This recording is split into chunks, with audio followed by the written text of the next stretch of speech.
So, for the first time in 2.5 or 3 years, we are bringing back Fantastic Failures, and I'm going to let you know who the company is right after this. Okay, so today we're going to talk about a story of hubris on steroids. We're talking about a company called Quibi. Have you ever heard of Quibi? Let me show you my screen. Quibi. Here it is. This is what it looks like. It's called Quibi. Quibi. Or Quibi, maybe. Maybe it's Quibi. This is what the logo used to look like right here. Quibi was supposed to be a snack version size of videos. I think it was like the 2021 version of TikTok or Instagram or whatever the case is. Quibi launched in April of 2020. So what was happening in April of 2020? All together now? Yeah. What was it? 2020. April 2020. What was it? Yes, that's right. COVID. Right, the pandemic. It launched with 1.8 billion in funding, and you had Hollywood bigwigs at the helm.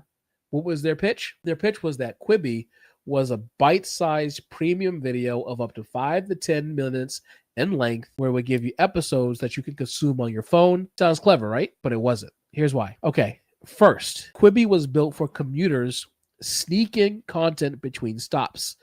Unfortunately, it was launched during the pandemic. Here's the thing. If Quibi was created for commuters like going into work during the pandemic so that they can kind of go on their phone and look at these 5 to 10 minute videos to distract them, what's the big issue with that? Well, one of the biggest issues was that nobody in the US, except for essential workers, especially around this time, was taking any public transportation relatively anywhere, right?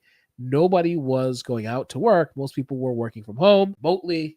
Most people were out of the office, which caused a spiral in commercial real estate. It became a big mess. You probably remember that. But Quibi was built for commuters who wanted, the aim was to get people going to work to kind of consume this. The Motley Fool pointed out that Quibi's model collapsed because people were home, binge watching, not on trains. I know that I was doing all my work from home, from the house.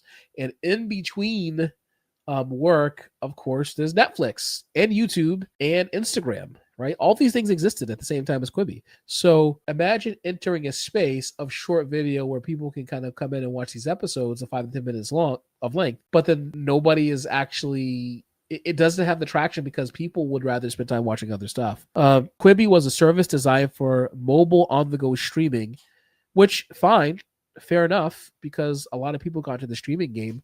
But the problem is that it wasn't really a brand name. It wasn't really like a household name.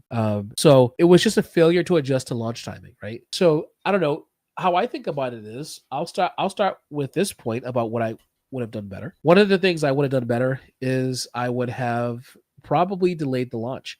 If I got 1.8 billion in funding, the difference between launching in 2020 and then maybe in 2021, when you started seeing some easing of restrictions, could have been night and day. Secondarily, if they had some kind of proprietary software, algorithm, or technology, another way to get Quibi to actually be worth it would be to integrate it with maybe another short form video platform, right? The second thing that went wrong with Quibi was that Quibi insisted on being mobile only, right? It didn't even support Roku, Amazon Fire. If these are supposed to be 5 to 10 minute episodes specifically of some kind of show. So why wouldn't you include in your distribution platforms like Roku or Amazon Fire, Amazon TV?